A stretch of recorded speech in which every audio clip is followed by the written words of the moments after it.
Look away, Laker fans, because things are about to get ugly. Before we get to the content, I'm giving away $500 to one of my followers on Instagram. Make sure you drop a like, subscribe, and turn on our notifications to help the channel grow. Now that we got all that out of the way, cue the intro.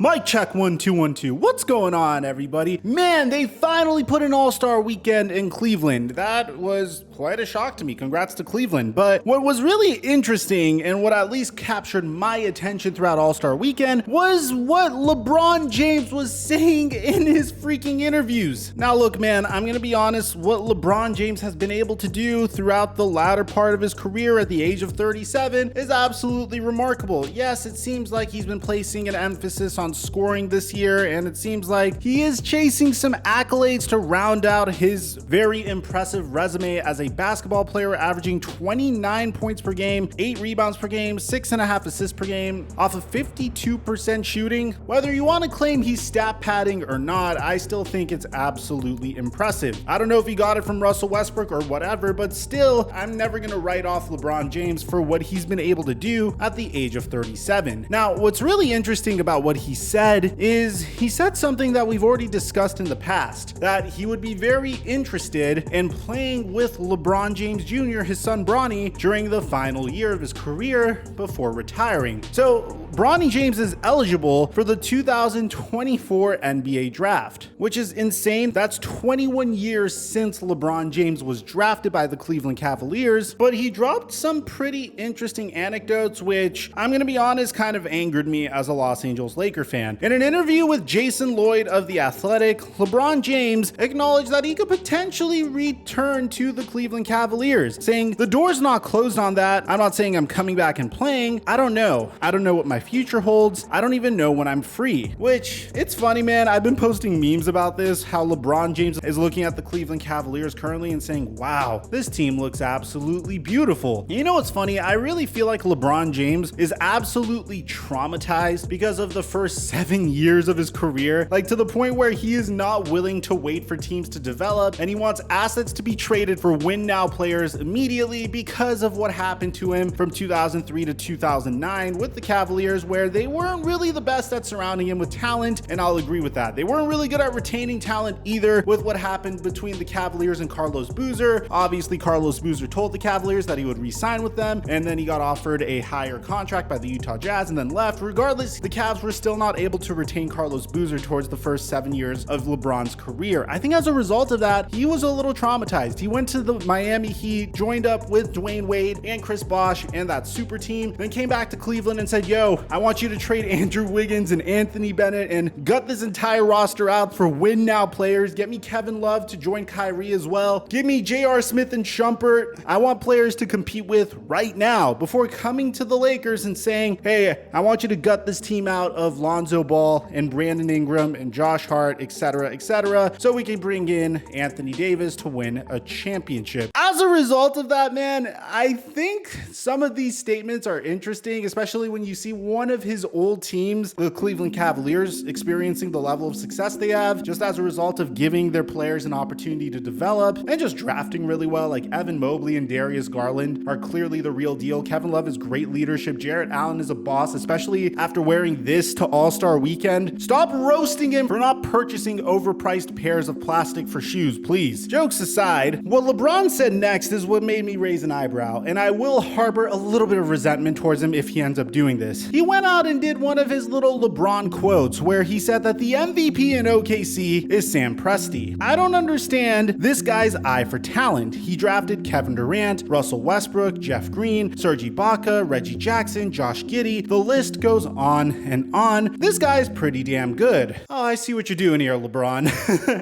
I think a fair bet as to who could potentially draft LeBron James' son would be the OKC Thunder and the plethora of draft picks that they currently hold. So it seems like LeBron is doing whatever it takes to make sure that his son will be in a situation where he gets drafted very early on in the NBA draft. And I feel like by saying what he said, he's just trying to kind of hint to Sam Presti like, hey, got a lot of picks over there. You could get me on your team for a year. I could be a little bit of a mentor towards your young core. My son's coming into the NBA. Might want to consider it. I honestly understand LeBron's angle at this point. What's a little scary is apparently Klutch Sports and the Los Angeles Lakers aren't necessarily in the greatest spot. According to this article by Eric Pincus, the marriage between the Los Angeles Lakers and LeBron James is in a precarious spot. The relationship between Klutch Sports, led by James's agent, Rich Paul, and the franchise is at its lowest point. The decisions made in July, August, and ahead of the February 10th trade deadline have led to a dysfunctional situation, and it's becoming increasingly clear that the Lakers need to come to terms early with LeBron James on August 4th specifically, or part ways. That's when James is eligible for a 2-year extension that can max out at $97.1 million through the 2024 to 2025 season. If he doesn't extend, LeBron James will hit free agency in 2023. The Cavaliers might be able to get up to $36.4 million in cap space in an early projection, roughly $10 million short of what the Lakers can pay James. A move or two, trading Lauri Markkanen, could bridge that gap, and a potential starting lineup of Darius Garland, Jarrett Allen, LeBron James, Evan Mobley, and Isaac Okoro would probably be what they have in mind. Now, Bronny James is eligible to be drafted ahead of the 24 to 25 season. James the father may prefer a 1-year extension with the Lakers or a 1-season contract with the Cavaliers to time free agency with his son's rookie year. It's also worth noting that either the NBA or NBA Players Association can opt out of the current collective bargaining agreement by December 15th, ending the deal after the 22 to 23 season instead of the 23 to 24. But even if the one and done rule is discarded, it may not be in time for Bronny James to join the 2023 draft class, though it's not entirely out of the question. Now, it's really important that the Lakers will only keep their first round pick in 2024 if the Pelicans choose to delay the Lakers' obligation to 2025 as part of the blockbuster deal that brought in Anthony Davis. The Lakers don't have their own second rounder, but they do have one from the Washington Wizards in the Russell Westbrook trade, and they could draft Bronny James, which would solve some of the issues between the Lakers and his father. But 2024 is a long way off, and the Lakers need to have a clear decision on James well before then. So the article continues into saying the dysfunction around Klutch Sports and LeBron James has to do with Rob Pelinka. Now, according to multiple NBA sources, Klutch is not happy with Pelinka. The sentiment has long percolated, but it reached a boil when Pelinka refused to trade Russell Westbrook and a first-round pick for Houston Rockets guard and Klutch client John Wall. The move didn't make sense for the Lakers from a basketball standpoint as a significant upgrade over Russell Westbrook, even though Wall averaged 20.6 points and 6.9 assists per game last year. Wall hasn't played this season, with the Rockets focusing on developing younger players. From the Klutch point of view, the Lakers would get their client out of a bad situation in Houston and undo the Westbrook mistake. Now, we've made a video on this before, and I think this is what pisses me off personally, because the article says in the very next paragraph that last summer, James met with Westbrook, agreeing that a team up would work in Los Angeles. Per a source privy to the details of the meeting, Pelinka was close to acquiring Buddy Hield from the Sacramento Kings, but pivoted to Westbrook at the last moment ahead of the 2021 NBA draft. Here's the thing, we've talked about this in the past. Rob Pelinka was about to get Buddy Hield. I'm assuming if you trade for Buddy Hield, you also work out a way to get DeMar DeRozan, because apparently,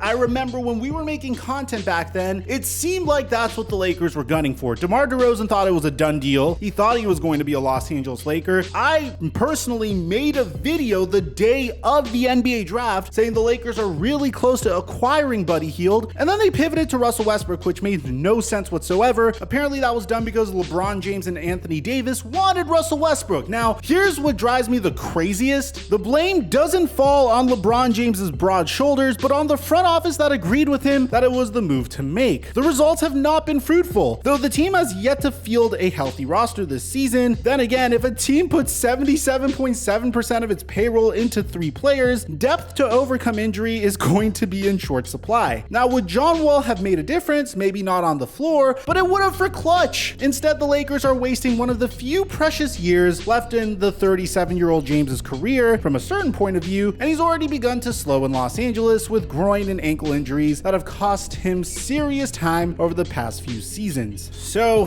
from what I'm getting from this Eric Pincus article is, hey, your season's horrible. I mean, there is no chance you guys make it anywhere. At the very least, at least make one of our clients happy and trade Russell Westbrook for John Wall. Now, as a result of them not trading Russell Westbrook for John Wall and including a first-round pick, one of our last few first-round picks, which is going to become available in the 2027 NBA draft. That's in 5 years from now. It seems like Klutch Sports is mad at the Los Angeles Lakers. Now, here's the messed up part. LeBron James is probably going to leave in a year or two, according to this article and according to what Klutch Sports is saying, if all of this is true. So it seems like Klutch Sports is like, all right, hurt the dur. You might as well go ahead and completely handicap yourselves for the next 5 to 10 years because I have LeBron James. LeBron James is on your team. That's what's going to make LeBron James happy. Even though when you do make LeBron James happy and you do trade for Russell Westbrook, it's still your fault for agreeing to such a horrible trade that LeBron James wanted because you're the general manager of the team. You should know better. You should know that this is a bad trade. I personally don't know what's going on at this point. I will harbor a lot of resentment towards LeBron James. I'm very thankful for what he's done, for bringing us a championship, our first in a whole decade, which I am very thankful for. I don't care if it was done in a Disneyland bubble or not, but